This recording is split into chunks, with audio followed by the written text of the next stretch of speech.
Hello, everybody. Welcome to the lineup. Thank you so much for joining us again. We have a lot of repeat folks tuning in today, so thank you so much for coming back. If this is your first time joining us, this is the lineup. My name is Lily Dutay. I'm from publicity over here at Soho Press. This is a digital event series where we feature Soho crime authors, give them an opportunity to talk about their upcoming books. We have a really special preview event today from a return lineup author who has been joined us a few times. But first, I have a few housekeeping things to discuss. Of course, we couldn't do this event without help from Mystery to Me Bookstore, which is based in Madison, Wisconsin. So if you like what you hear and you'd like to purchase one or a couple of the books that we talk about today, please do consider purchasing them directly from Mystery to Me. It helps the store. It helps us maintain this event series. There's a little green button there at the bottom where you can link directly to the website and purchase your books. Although I suspect you'll be talking to Elizabeth on the phone since there's a little bit of a website revamp going on. Our next event will be on April 28th. It's a Tale of Three Cities, where we talk about place in crime fiction. We have three wonderful authors joining us. A link for that will be live very soon, so you can go ahead and RSVP for that before the end of the week. And then, of course, by attending a virtual lineup event, you're always able to enter to win a gift card to Mystery to Me. So just by attending today, just by being present, we have entered you, and we'll announce those three gift card winners at the end. Also, at the end of the event, we will be taking questions from the audience. So if you have any questions for Leonie or Amy, you can go ahead and put them in the chat or in the Q&A button, which is right underneath the chat box on the right side of your screen. So without further ado, I'm very pleased to introduce the authors and translators that are joining us today. First of all, we have Amy Bojang, who is a translator of German language literature. She has an MA in Modern and Contemporary German Studies from the University of Nottingham. In 2017, she was selected by the Journal of New Books in German for their Emerging Translators program, and she lives in England. Amy, thank you for joining us for your first lineup. We're so happy to have you. Thanks for having me. And then Leonie Swann, who has joined us here before, grew up near Munich and earned degrees in philosophy, communications, and psychology from Munich University and the Munich School of Philosophy. Soon to be a major motion picture, her debut novel, Three Bags Full, was published in 2005 and became an instant hit, leading the German bestseller chart for months. It has since been translated into 26 languages and won the prestigious Glauser Prize for crime fiction in the debut category, as well as the PETA Award. She has now published 7 books and lives and works in the English countryside near Cambridge. Leonie, thank you so much for coming back. We're so excited to be here, as always. Celebrate Agnes Sharp with you. Yes. Yeah. Amy and Leonie, I'm going to let y'all take the lead here, and I'll be back in a little bit. Thanks for being here. It's just us.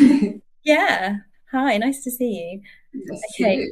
Shall I start with some questions? Yeah. So, obviously, the members of Sunset Hall are an absolute hoot. I've spent a lot of time with them over the last few years. Yes, you know them rather well. And I've always wondered, as I've been translating, if there's a particular member of Sunset Hall that you relate to the most.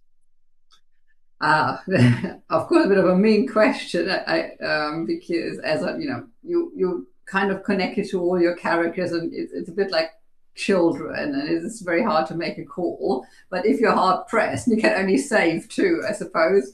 I mean, I'm closely connected to Agnes because she's the main point of view character. So I really spend a lot of time in her head, and I can really relate to all her little fears and her points of view really well.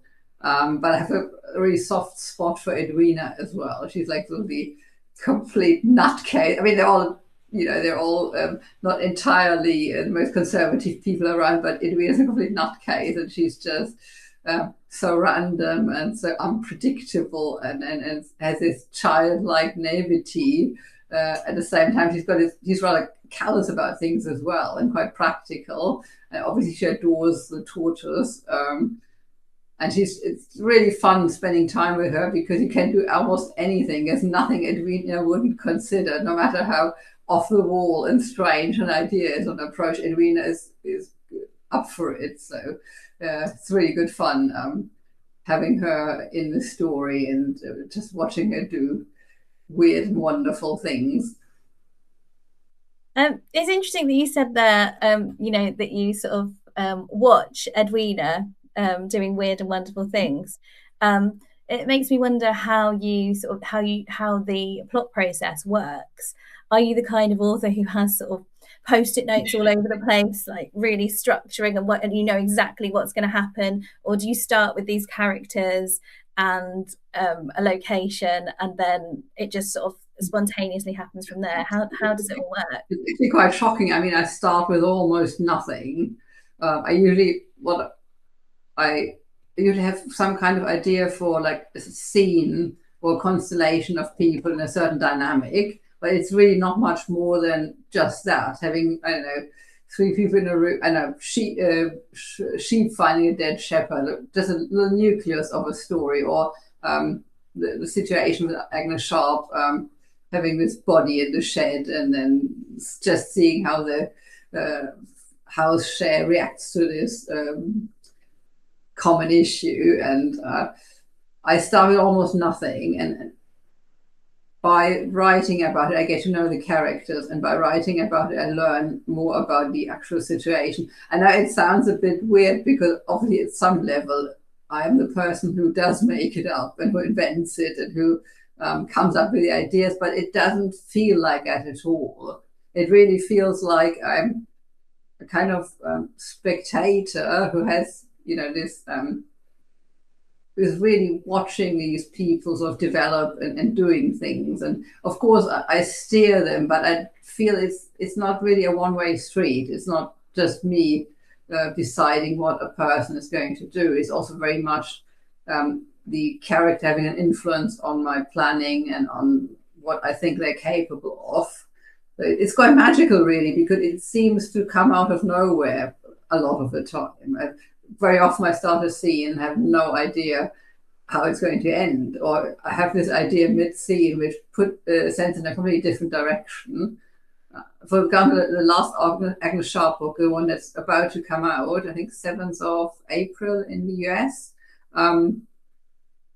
up to 2/3 in the book, I didn't know who did it. I basically had the whole case, and I obviously had a few ideas who could have done it, and a few candidates, but I wasn't sure at all. And then there was one moment, okay, that's it, and it seemed completely clear, and it actually felt like there was a lot of it already sort of anchored in the story and pointed towards it, and I hadn't been conscious of that at all. So my one conclusion is that my subconscious knows a lot more about this whole plotting thing than I do, and I just sort of trust it and go with my guts a lot of the time. Mm-hmm. Obviously, at some point you then go back and make it all look really intentional, and make sure there's no weird bits sticking out, and you smooth it and make sure it's really a sort of well thought through story. There is this sort of technical element, but it comes rather late. I mean, a lot of authors are now completely appalled by the idea. They've got all these maps and planning, and basically their study looks like this crime situation room, with sort of stickers everywhere and arrows and red string. And for me, it's absolute blank space. So yeah, but it works for me so far, so good. Yeah, that's honestly, that's fascinating. So how does it fit? So when you obviously perhaps get a contract for a book, so you've got a basic idea, and you sit there and you've obviously got, you've got some characters and a sort of situation. How does that feel? Do you ever panic? Do you ever think, oh my goodness, what if it doesn't happen this time? I sometimes feel I should be panicking, especially if you've got a deadline and you just don't know how the second half of the book is going to look like. And I feel like this should make me very, very nervous. But for some reason it doesn't. I think it's the experience that so far it always worked. But I just sort of trust it. You have to, because the moment you panic, there's no chance in hell you're going to come up with something good, because ideas really usually approach you when you play. It's for me, I need a certain playful kind of state of mind. you need to be a bit open, a bit willing to try out stuff and just go for things. And once you're panicking, it's basically over. So I try my best not to panic. And so far, so good. I mean, I usually panic afterwards once everything's written, and I go like, I just made this up. This can't be that good. And then I sort of go back in and sort of look at things with a very critical eye and think everything's problematic. And obviously, when you sort of just spend many months with a story, you're very close to it, and it's quite hard to have an objective view of the whole thing. And because I don't have that, I feel like it's probably really, really awful, and I just can't see it. So there's this moment of panic, but it's usually after the fact of writing, which is practical, because otherwise it would really completely jumble my process. But at the moment, so far so good. It has been working. Definitely. Yeah, I think we can all relate to that that situation of having finished something and then suddenly the self-doubt sort of creeps. Yeah, I think you experienced that firsthand not long ago. And it was like, Amy, help, this is all rubbish. Yeah, but we get there. Yes. So why did you choose to put a tortoise into Sunset Hall? Well, I think the short answer is that I felt like it needed a tortoise. I mean, I usually have some kind of animal point of view element in all of my books, really, because I think for me it's a really playful but at the same time quite fascinating way of looking at human behavior from the outside. And a tortoise just seemed to be the right fit for Sunset Hall, because you're really quite a sturdy animal for the. I'm not saying. I mean, there's a lot to tortoise care. Let me get the animal safety and protection stuff out of the way. The tortoises are not easy pets. I'm not saying I need to know a lot to make sure they're well cared for and happy and so on. But at the same time, they're quite a compact animal, and they can be carried around, and they just seem the right kind of creature for Sunset Hall, especially since all the members of Sunset Hall are quite old, and it turns out the tortoise is actually the youngest member, which is kind of a bit of a twist. I thought was fun. And she's a bit like also an emotional focal point of the whole group, because although she's not the most active animal, who walks around, and she sometimes has little moments, but it's not like she's heavily involved in the plot. But because she's such a important sort of emotional focal point, especially for Edwina, but for a lot of other members of the she's almost sort of embodying the whole project. So on a sort of more abstract level, she's a really important creature. And then I like tortoises. I mean, again, so really simple answer. I have a good friend who had a tortoise when I grew up, and I always was a bit envious and wanted one too, and never worked out. So having one in the book seemed like the second best thing. Definitely, yeah. So as your work has developed, I've sort of noticed that your use of puns has developed too. Has it? Okay, you probably know more than me about my development. It's quite hard to see from the inside. Yeah, particularly in the sheep books, but also in Sunset Hall. And I just think about some other authors that I perhaps know, like Julia Donaldson, for example, the children's writer. Rhyme is really important to her work, so she keeps a little book with sort of helpful lists of rhymes and things. How do you integrate your puns? How do you come up with them? Is that as spontaneous as your plot processing? Yeah, it's completely spontaneous. I don't have any write down your puns kind of process. I mean, I feel like terribly unprofessional here because it's all just literally made up. I think usually once you're in a certain you're sort of deep in a story, and you're sort of familiar with a certain topic, like I don't know, sheep in this case, or old people or tortoises or whatever, your mind starts playing with it automatically. My mind starts playing with it automatically, so I can't really help it. And most puns, I sort of like 3 lines before I write them, I'm not really aware of them yet, and then I come to this one bit of the text. I feel like that's exactly where I want to say that. It's really quite spontaneous, and I just put it in and see how it goes. And if it doesn't work, I take it out again. And it's not very directional at first. At some point, I almost have to go back in and cull them a bit, just to make sure there's not too much, because you need a good balance of actual story and plot and forward motion, and then these little moments of playfulness within language. And I think if anything, my tendency would be to put too many puns in and to give you a bit too carried away with the whole thing. And I try to police them a bit, but they sort of pop up spontaneously, like, I don't know, like bubbles, and then they get vetted and they're allowed to stay or not. Especially with the whole the sheep books, you got so many sheep metaphors in language that it would be rude not to, I suppose. Yeah, and obviously it's helped by the fact that and of course it's also rude. It's also rude to do it, towards you, because I know it must be. I mean, I look at all these puns and know Amy's got to translate those somehow, and I feel like I personally would have no idea how to tackle this, and I'm conscious of the challenge that awaits you there, and I feel like when you got to put it in, you got to put it in. Yeah, I mean, I definitely, when I have a first read through of your books, and particularly the sheep books, there is a sort of a sense of panic at the start of, oh well, that's really funny, and it weaves in so beautifully and links with another section of the text. How am I going to do that? So there is definitely that sense of panic, and that it's going to be a challenge. But yeah, I think that's the fun too.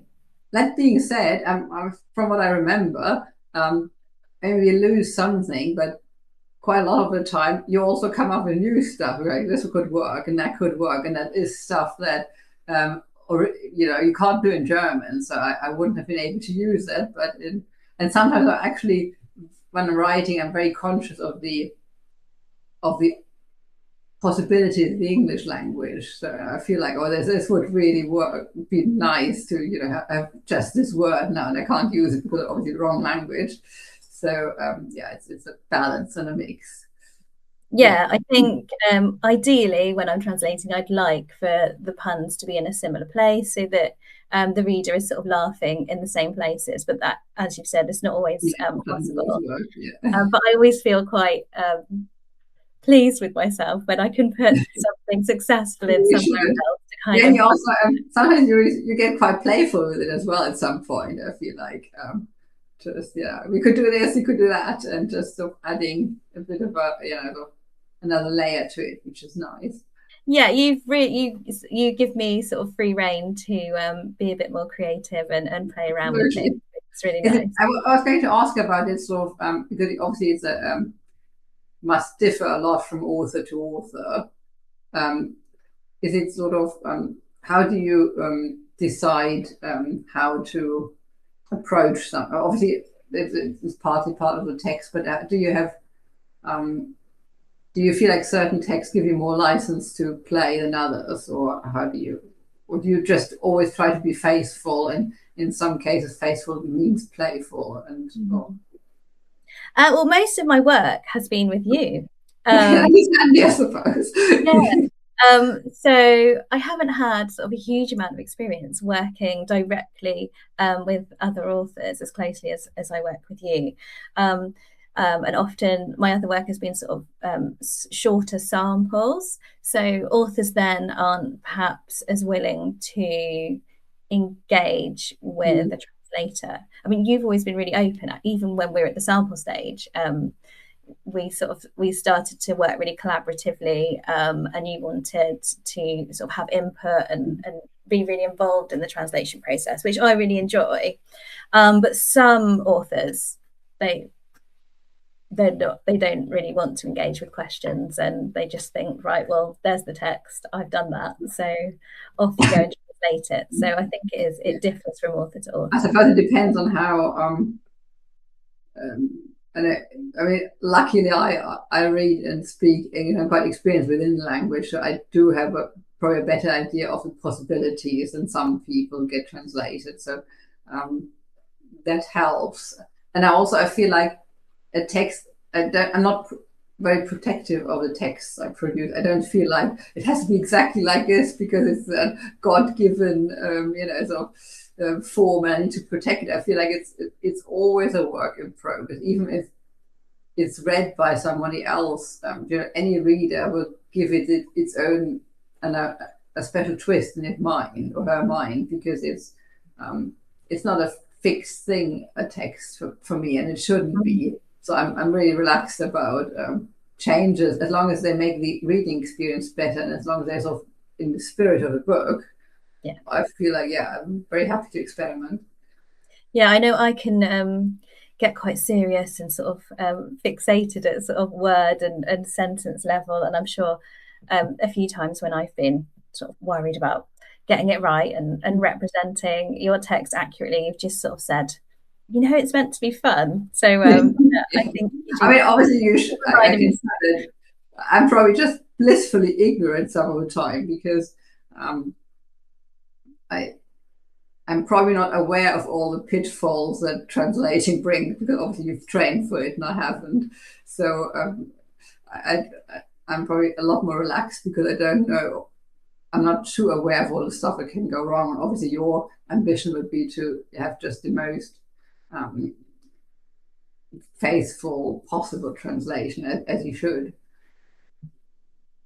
Yeah, if that's possible. I mean, I think that's interesting, isn't it? I think Anthea Bell, who translated your the first sheet novel, she her aim was to be sort of an invisible translator, and sort of create. So the translation should be an original text in its own right, and the labour of the translator should be invisible. And I agree with that in a sense, in that you don't want it to be clunky, you don't want it to be immediately recognizable as a translation. But I think we obviously, as translators, we inevitably leave marks when we translate. every word is a decision in some respect, isn't it? And you always have to make it. There's no neutral.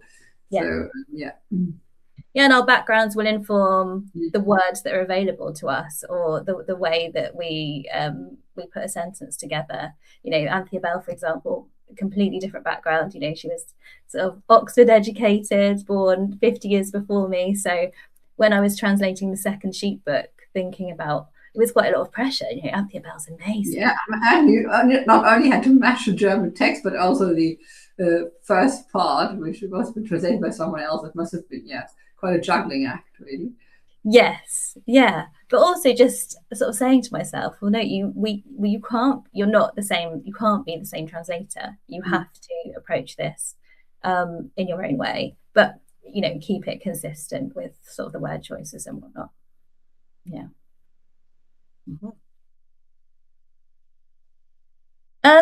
Obviously, you're really involved in the translation process. It's a really lovely collaboration with Rachel. How does that impact on your German writing? Do you ever feel like there's a sort of feedback loop? Well, sometimes I get these moments where I feel like I'd really like to say this specific thing, and you can only say it in English, and I kind of tuck it away and think, like, once we're at the translation, say, I'll let Amy know, and then I'll get it in the end. I think the last the Agnes Sharp book that's coming out now, there was this thing, the idea of a slippery slope, which is a bit of quite a common trope in English, but it doesn't exist in the same way in German. And I really wanted it in there because it worked really well at that moment. It just didn't. There wasn't anything that was the exact sort of did fit in that sentence, and I don't really sort of translate backwards because that would be really weird. But I bookmark these things, and hopefully at some point it'll sort of pop up. And so the awareness that it is going to be translated does probably have it's hard to say. I mean, impact would probably be too strong a word, but there's like a sort of a hint of it, maybe. Yeah, and then it's mostly the words that I can't use that kind of haunt me in the writing process here and there. But then on the other hand, obviously I come across stuff and feel like this is great, it's a perfect word. No idea how Amy's going to be translated, but it's not my problem, luckily, and just use it. So yes, it I have the reverse problem, yes. both ways. But it really has helped me a lot being involved in the translation process for quite a different reason, because reading your translations in a way is a chance for me to read the story for the first time, my own text, because although I know the story, I don't know the words because the English words, not German ones. So it's the closest I can ever get to reading my own books as a reader. And that's actually quite a valuable experience because you can see things with slightly different eyes. And sometimes it also shows up weaknesses when I feel like, maybe in German a repetition didn't really bother me because it's sort of both in a text in a different way, but then you translate it and I actually realize this is a bit troublesome, or I'd like to smooth it out. So there are moments when I feel that the translation process is actually a process of improvement on text level even. So there's certainly stuff to be won in translation as well. Not all is lost. Yeah, definitely. Mm-hmm. How do you feel about being a translator as a job? Because there's a lot of responsibility on the one hand, and there's also this idea of invisibility. I mean, Anthea Bell might have been stronger about it than you, but you're not very present in the end. And it's kind of a shame because they put a lot of work in there and you're very crucial to the outcome of the whole thing. But it's also a disappearing act to a certain degree. How do you feel? Is that just how you like it, or you feel like it sometimes you'd be a bit more, I don't know, there? I think there's a big way in which I really enjoy the invisibility. I think it matches my character, my introverted character. And I think a lot of translators feel like that. I don't think someone who wants to be famous or wants to have loads of recognition is ever going to choose to become a translator. Having said that, I think obviously, you live and breathe these books. You become so involved with them, and you sort of compared the characters to children, and that's almost how the books feel. You spend so much time, put so much care. It's so important to you to get it right and make sure it's enjoyable for readers. That it is a little strange if you're not credited at the end. Having said that, Soho are amazing at making sure translators are credited. Some publishing houses you might have to fight to get your name as the translator on the cover, but Soho offer that as it's just automatically in their contracts. So I think Soho are really aware of the labour involved for translators. Yeah, I think it really makes a big difference to the actual book. If somebody translated, just someone's heart is in it in the translation process. It's kind of funny because that whole disappearing thing is something that I find really attractive as well. I mean, for me, narration is also a disappearing act. So my goal is to just have a story, and as a narrator to be as transparent as I can possibly can. If the reader doesn't spend 1 minute thinking about me as the author, that is my goal. It's exactly what I want. I want them involved in the story. I don't want them to be on some meta level thinking about me. So I can really relate to the pleasures of being invisible. So I think this aim to it's similar with the translation, this aim to sort of shapeshift and be all of these different voices and represent all of these different voices. But having said that, as I said earlier when we were talking about Anthea Bell, your word, with you, I'm getting so used to your word choices and the way you form sentences that it feels almost like a fingerprint. So, we want that invisibility, but is it possible? Because the text is just marked with us and the words that we've chosen. Yes. The way that we put obviously, I think the translation process also brings that out a bit, because obviously I have my patterns, but which I might or might not. Sometimes I'm aware of them, sometimes I'm not. And I probably should be more aware of them, but then awareness brings its own pitfalls. So it's also like a balancing act. But in translation, all these patterns will come out starker sometimes. Not in the text, but in my awareness, because it's obviously not it doesn't sound like, because I write a lot by ear, I suppose, in a way. I sort of listen to words in my head and write them down. So it's basically the process. And obviously they sound very different in German. So having them in English is a real chance to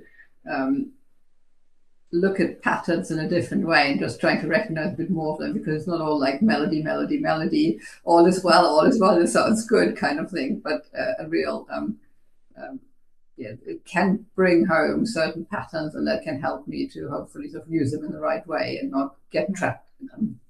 Yeah. I'm really trying to integrate sort of reading aloud more into my practice to sort of help with flow. And so you've said that you sort of hear the sentence. Is that part of your process as well, reading the text aloud in German, or? Not really. It's sort of, I mean, it should be. I mean, in an ideal world with loads of time before the deadline and a finished novel, hasn't happened yet, but then I think it would really help to read it aloud, as a final stage. But in a way, I always read it aloud, because every reading is sort of sound in my head. So if I read through the text I've written, it's basically as I read it, but what I really do is listen to the words in my head. Yeah. So everything feels like reading aloud. Obviously, really reading aloud would be even better, because that might make me aware of things that the silent stuff doesn't. But it's all quite close, really. Mm-hmm. Yeah, my cat's not very impressed when I read aloud. But, no, she doesn't like it. Yeah, my dog always goes like, she's talking to somebody, surely it's me. And then he's like disappointed when it's not him. And so I thought that Big Bad Wolf was going to be the last sheep detective novel, but that turned out not to be the case. You said that Agnes Sharp and the Wedding to Die For is going to be the last Agnes Sharp novel. Are you still open to there being another one? I mean, in principle, always, because I make these things up, so you can always, if I want to, I could, and there's no sort of, I haven't drawn a line in the sand and said no more Agnes Sharp ever. At the same time, I don't feel the urge to continue it sort of straight away, because the Agnes Sharp series as a series got developed quite natural. Usually I get bored of subjects, and I feel like, have I really, and I find it hard to understand authors who just spend 24 books with the same detective or something like that. I mean, I admire it, but I personally feel at some point that I can't help repeating myself, and I don't like repeating myself too much. Obviously, you always repeat yourself to a certain degree, but I try to keep it controlled. I don't really start a book unless I feel that I can bring something new to the table, something that would make it different from the predecessors, and develop themes and develop characters. So I'm not really, at the moment, I'm not really tempted, because I don't have any immediate ideas of how to carry on.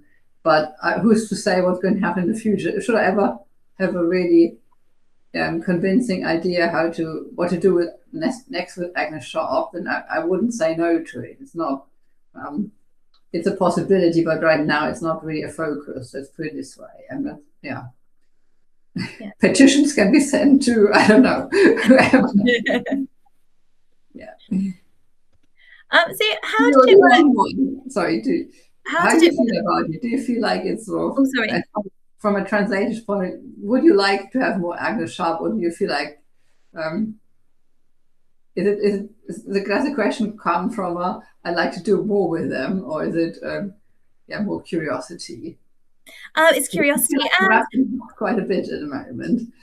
I think that I've spent so much time with these guys.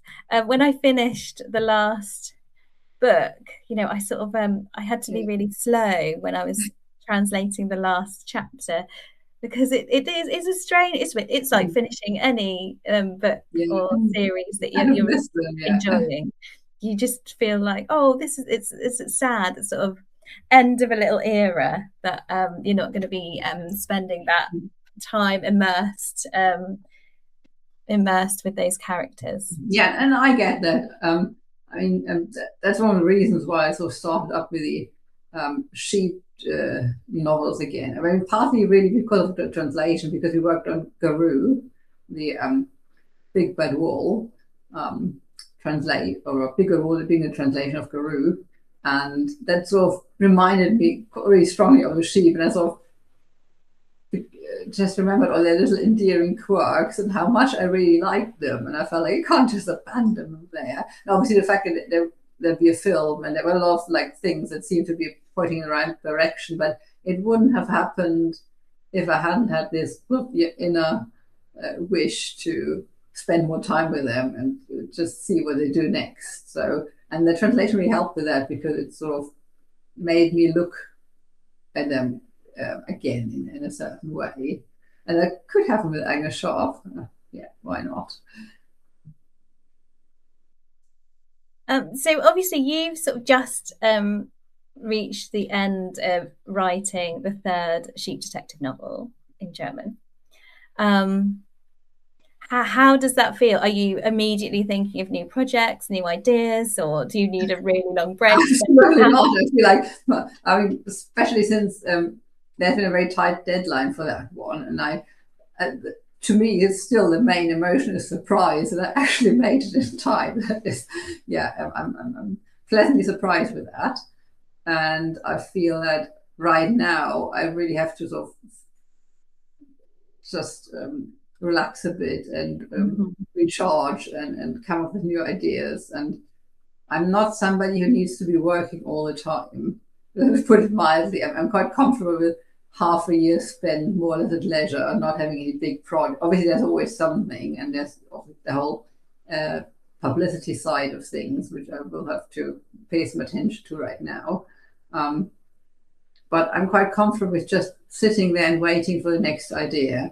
And sooner or later, it's going to show up, and then hopefully I'll be able to pounce. And for now, it's just wait and see. And because since you spend quite a lot of time working on a book once you've committed, I mean, a year or to a year and a half, really, I want to be quite confident that it's actually something I want to spend that much time with. So I'm not just pouncing at any idea. So I wait for the right thing, or what I hope is going to be the right thing. And right now, it's just basically a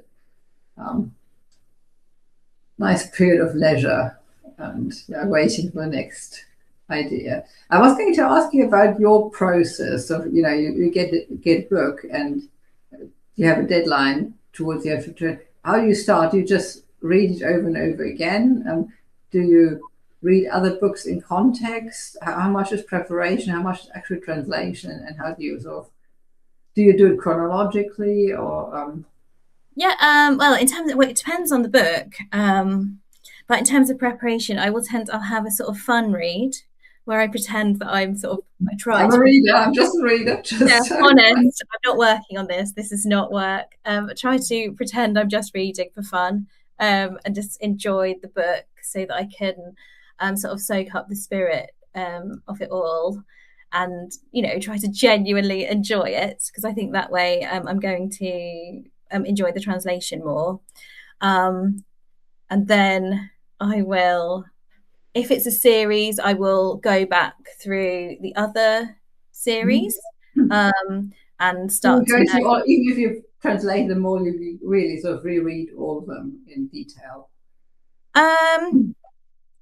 Probably Agnes Sharp. I probably didn't go back so much because I felt like I know these guys. You know them well. That's fine. I know how Charlie talks. I know how I feel very close to them as characters. But the sheep, I find that a little more difficult. So, and I think perhaps obviously because there was a different translator for the first book, and that consistency is really important to me. I do tend to put a lot more, I have put a lot more energy into making sure that I've had a little read through of Three Bags Full or read my notes that I wrote when I was reading through it, just to make sure that things flow. I mean, I'm sure readers aren't checking to make sure I've used always somebody. I'm sure they're just enjoying the books, but it's nice. I'm just, I'm that kind of person where you'd like it all to flow and be consistent across the series. And there is often, there's a bit of time between the translations often, so my brain will drop quite a few things, forget things. So it is nice to check. I think obviously you sometimes refer to different stories. So I will make sure that I've read up on those so I know that I'm connecting all the dots properly. I know with Garu, with Big Bad Wool, I sort of said, oh, is there any reading that you would recommend I do before I start translating? And you recommended I've forgotten the title, but it's a French divertissement. I think so, yeah, it was a deeply dark novel. It's very, very dark and very wintry. Sorry about this. So that was quite a contrast to the plot of Big Bad Wolf, but did perhaps set the scene of a cold, wintry, snowy France. That novel took me to quite a dark place. So yeah, thanks for that. When you were writing the third sheep novel, you let me have a sneak peek. Yes, I'm very grateful for your read through. And you sent me sort of a couple of drafts, and I was just astounded by how much you had written in such a short period of time, and sort of the intricacy of the changes that you've made. So how does a day of writing, what does it look like, a day of writing? It just seemed like so much work in such a short amount of time. How do you do it all? Well, so obviously it depends very much on what stage of the manuscript I'm at and how much time I have left. But usually I'm not a morning person, so I get up, have a little breakfast, walk a dog, go for a 1 hour walk with a dog, and then I usually sit down for 2 hours to work on the book, and then have a little lunch break, and then ideally work a few more hours in the afternoon, and then if possible sort of relax in the evening. Or I usually don't work so much with sort of fixed hours. I more work with like sort of page goals. So I sort of think it through. I think about how long the thing's likely going to be like, and then I think about how much I need to write every day to get there in a kind of comfortable way. And then I usually have a goal of like 2 or 3 pages a day,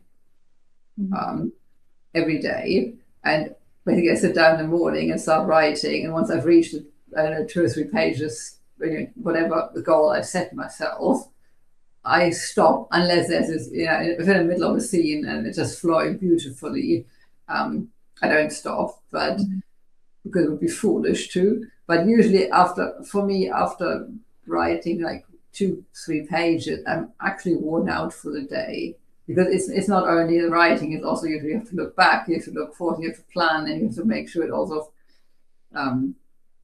is nicely interwoven.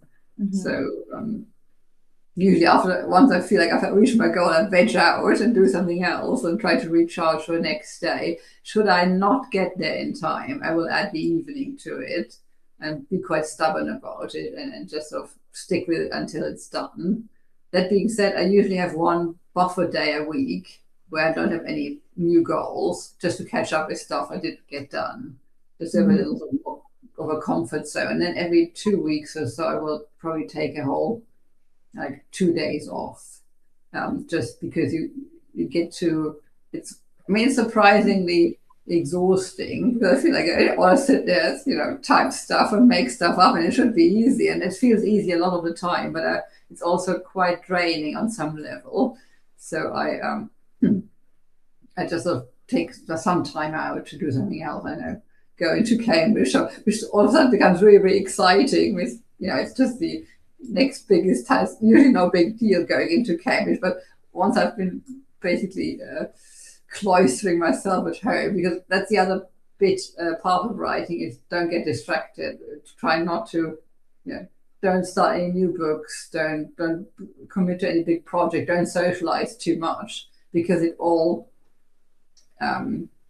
it can be inspiring, but it's also draining, and you sort of need to balance it. And I think very careful about which friends I see and what I do in my spare time, because it's just on some level it's distraction, and although you need it sometimes, you only need a certain degree of it, and it's easy to get sucked into it and just do too much, because it's easier than being stuck at home and writing and not doing anything else. So it can be quite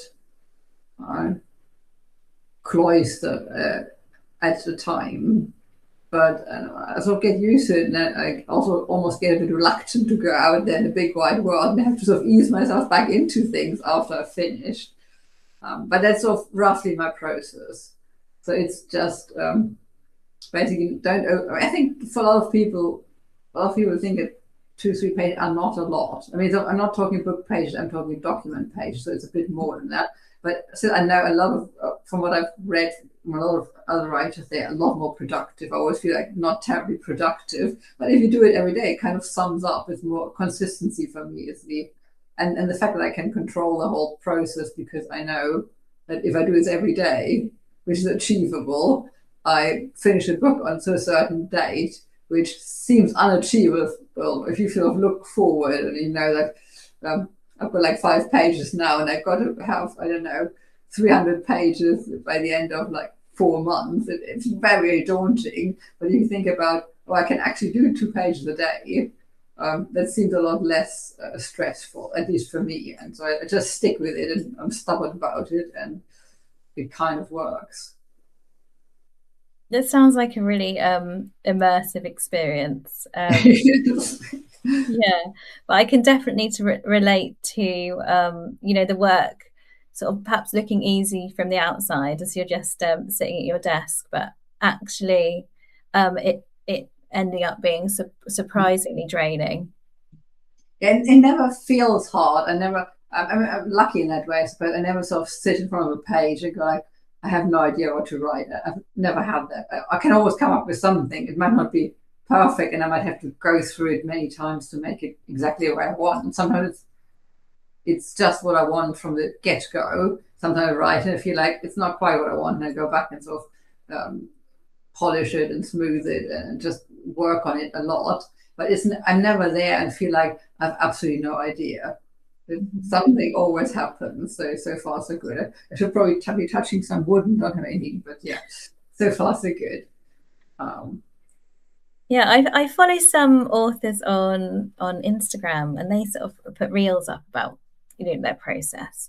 And I know one author that I follow in particular, she sort of comments that she'll have written a whole novel, and then she'll find herself realizing that no, the narrator is wrong. I need to write the whole thing. And she just seems to be, even though she's obviously put months of her time into this novel, she suddenly just thinks, no, the whole premise is wrong. And she just sort of throws a bomb into it and changes the whole thing and starts again. Has that ever happened to you? Well, I'm actually quite reluctant to do it on a big scale, because I think on one level it's just laziness. On one level, I kind of like the stuff I do once I've done it. So I tend to feel committed to the character. And so once I've once they exist in my mind, I kind of feel committed, and I don't feel like I can change them from scratch. That being said, sometimes I will look at the book and decide that there's too many people and kind of maybe merge to, or could I sort of just change a side character? But that would be mostly something on plot level. It's not so much on. I don't think I would do much with the main characters or the Sunset Hall inhabitants. I don't think I would drastically change their trajectory because I'm too committed to them. But the one that's coming out now, the Wedding to Die For, I actually had too many characters, and I sort of decided to cull one. So I got one out, and then of course you have to go back and polish everything and merge and just make sure all the plot points still happen. So that happened on that level. But just to clarify, it was not a main character. Yeah. So I don't know, I've never had that. I'm not saying it couldn't happen, but usually I would be very, very reluctant because they already exist, would almost feel like murder on another level. I'm perfectly fine killing my characters according to the plot, but I would be very reluctant to finish them off in terms of just cutting them out of the story. That would be a completely different level of crime.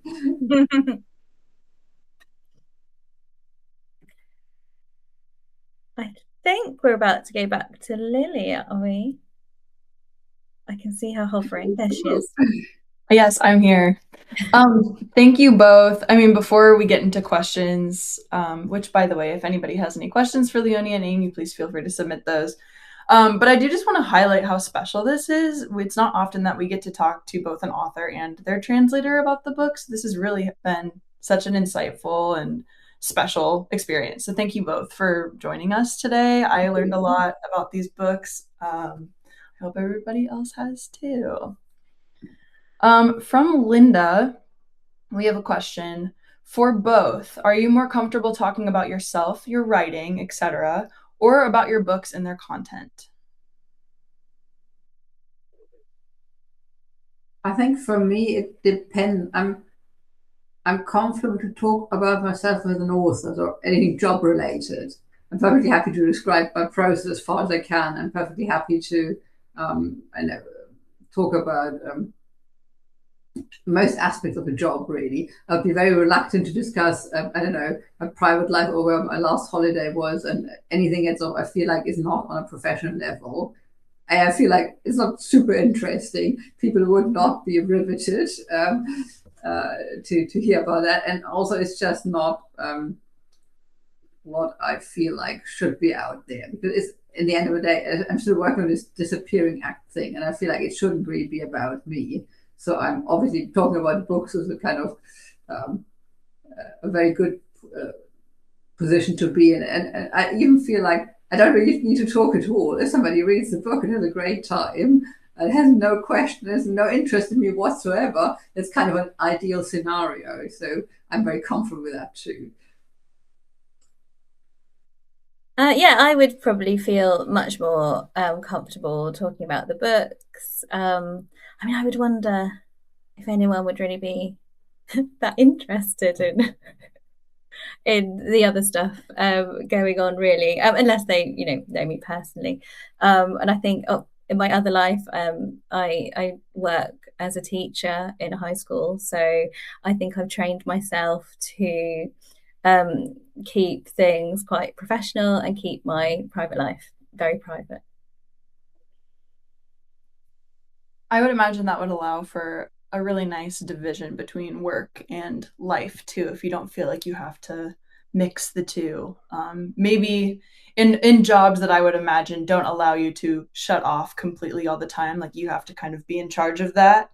I feel like that separation might be kind of nice. Yeah, that's part of the idea also because most people might know Leonie Swann's a pen name, so that brings home that division for me. So I'm sort of Leonie Swann and doing all the author stuff because I enjoy it and it's my job, and I sort of I'm happy to do it. But it's sort of there's a line there, and there's sort of my private life, which is just different, and it's sort of because the actual act of writing, and the product is so personal and carries so much of myself already. I feel like I need that line in the sand also for myself to make myself aware you're in public now. You need to do a good job, but also you need to be aware of impact and where you are and what you do, and the name really helps with that. Yeah, absolutely. That's a really good point. I have a personal question, or a question coming from me personally, rather. We've talked about the sheet books, but I think we have not mentioned so much that we're gearing up for a very exciting release of the movie adaptation of Three Bags Full, which was, of course, your debut novel. Leonie, I don't know how much you can share about the process, but I would really be interested to hear kind of like what you can share about the feelings around having your first book adapted, what you've been able to like give to this process, how much you've been involved in it, just anything you can share, I think would be really interesting.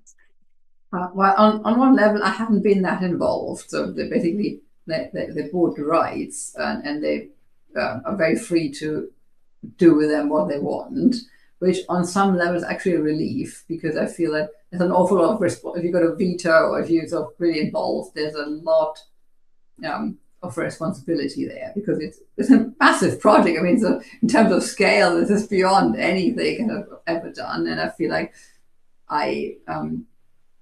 it's not really my area of expertise, because books work very, very different from films. So the whole mechanisms and the way they work, it's very different from how a novel works. So I feel like I'm not really that qualified to go into the details. So my job is basically to cheer from the sidelines and be really excited about it, and also really interested in seeing what's going to happen, because obviously they have taken the material and they've given their own spin on it. You can already see that from I haven't seen the whole film yet.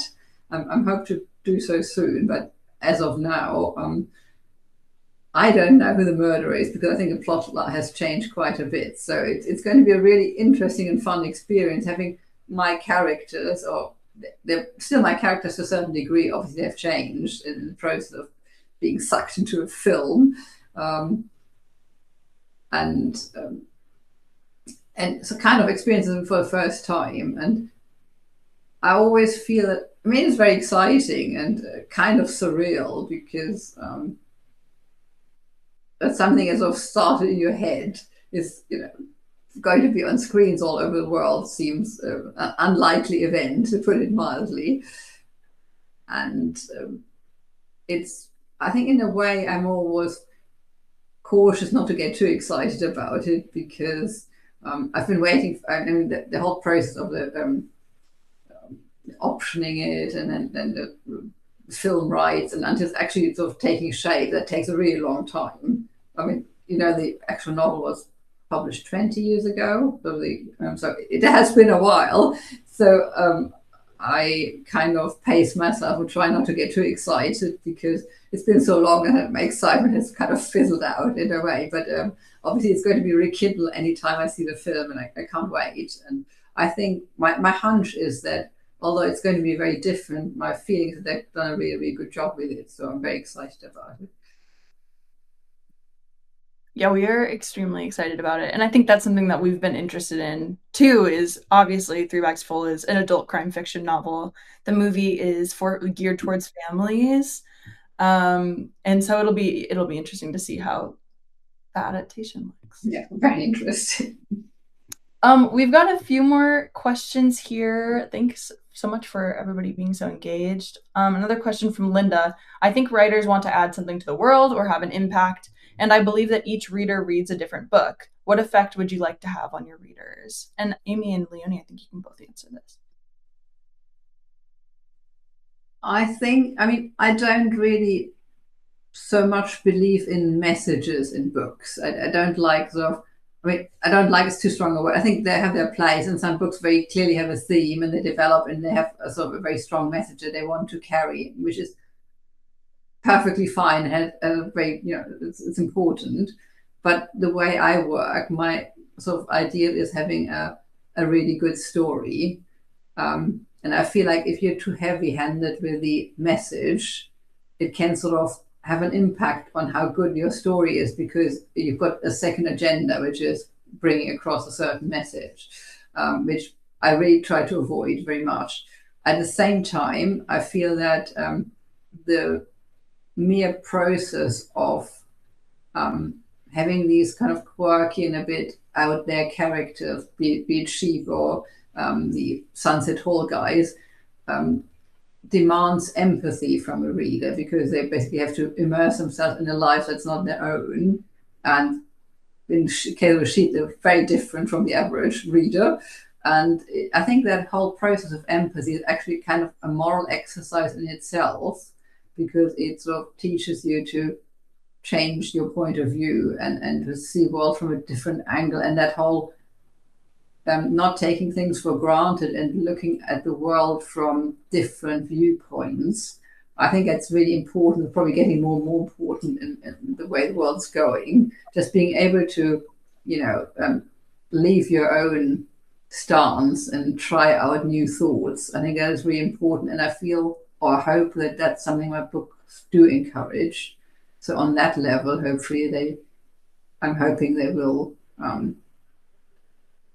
convince people that the world is not quite as fixed and discovered yet, and that there's always new ways to look at things.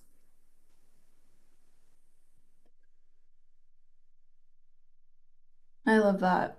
That dovetails really well with our final question from Verena. The use of an animal's point of view is special to your books. I loved Miss Maple and the parrot who sang Bad Romance. How do you figure out what an animal would think of things around her? I think it's an empathy thing again. Obviously, I do a bit of research, but I look at the animal and I think about what's important in their life. If you're a tortoise, you're like kind of compact. You're not very mobile. You want your food. You want warmth. Don't want to be pushed around. And that is sort of the base, and just start playing with that. And it's pretty quickly, to me, it's pretty clear how exactly that animal. Obviously, it's never really what the animal thinks, because the mere fact that it's put in words is a very unanimal thing to do. So it is a translation process, I suppose, on some level, probably similar to what Amy does, of trying to get that animal sentiment into human words and sort of present it in a way that's interesting for the human reader. But I start with needs and the way sort of an animal would usually spend its day, and what's important in their lives, and then I take it from there. I love likening it to a translation process. That's so fitting, and a really perfect way to kind of end our discussion. Yeah. And the light's going here, so the sun's going down. So that's just both of you, thank you so much, Leonie, for writing these wonderful books. I personally am going to miss Agnes, but I'm excited to have been able to spend so much time with her, and Amy for your tireless work to bring them to us, because we wouldn't have them without you. So thank you both so much. I'm going to talk about the gift card winners now, which is always exciting. Our $25 gift card to Mystery to Me Bookstore is going to Sue Wilder. Sue, thank you for joining us. Elizabeth and I will email you after this to kind of let you know how to redeem your gift card and all of that information. It should be before the end of the day, hopefully, but if not, it'll be tomorrow. For our $50 gift card, it's going to Carol Wheeler. Thank you, Carol, for being here again. It's nice to see you again. And then our $75 gift card is going to Erica Haas. Thank you, Erica, for joining us. And thanks again, Amy, Leonie, Elizabeth, and Mystery to Me. Thanks for hosting us. We'll see you next month. Go see the Sheep Detectives. Pick up Agnes Sharp and the Wedding Time War. Everybody have a great